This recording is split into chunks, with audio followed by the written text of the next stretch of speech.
सभी सुहागन बहनों को करवा चौथ की ढेर सारी शुभकामनाएं। करवा माता सभी की मनोकामना पूरी करे, उन्हें सदा सुहागन बनाए रखें। तो फ्रेंड, मैं आप सभी को करवा चौथ व्रत की एक सोहर गीत सुनाने जा रही हूँ। सुनना, जैसा भी लगे कमेंट में जरूर बताना। कहवा से आवेला करौआ, करौआ बड़ा सुंदर, करौआ बड़ा सुंदर हो। सखिया कहवा से आवेला चुनरिया, चुनरिया लागी झालर, चुनरिया लागी झालर हो। सखिया कहवा से आवेला चुनरिया, चुनरिया लागी झालर, चुनरिया लागी झालर हो। नैहरे से आवेला करौआ, करौआ बड़ा सुंदर, करौआ बड़ा सुंदर। सखिया कहवा से आवेला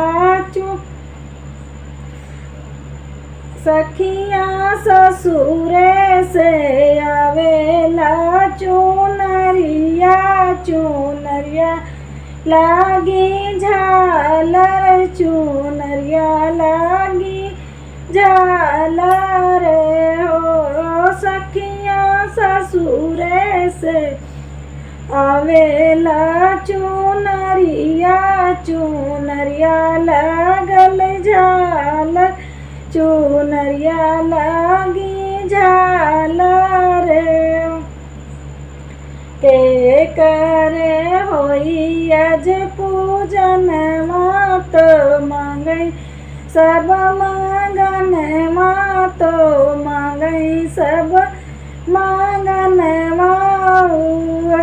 सखिया के करे घरे बजेला भजनवा, भवनवा होई मंगल, भवनवा होई मंगल। करवा मई के होई पूजन मात मांगई सब मांगनवा, तो मांगई सब मांगनवा।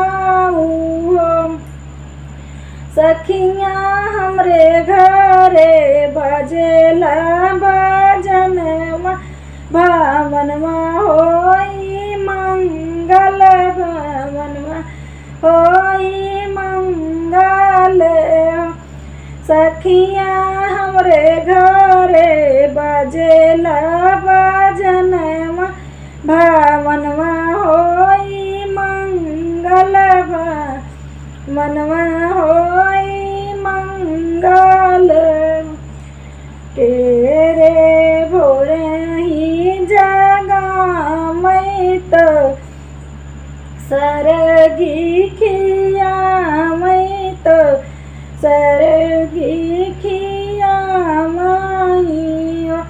सखिया के देई सोलह सिंगरवा, सिंगोरा भर सेंदूर, सिंगोरा भर सेंदूर। सखिया के देई सोलह सिंगरवा, सिंगोरा भर सेंदूर, सिंगोरा भर सेंदूर हो। ससु मोरी भोरही जागा मैं तो सरगी खिया, मैं तो सरगी खिया माई।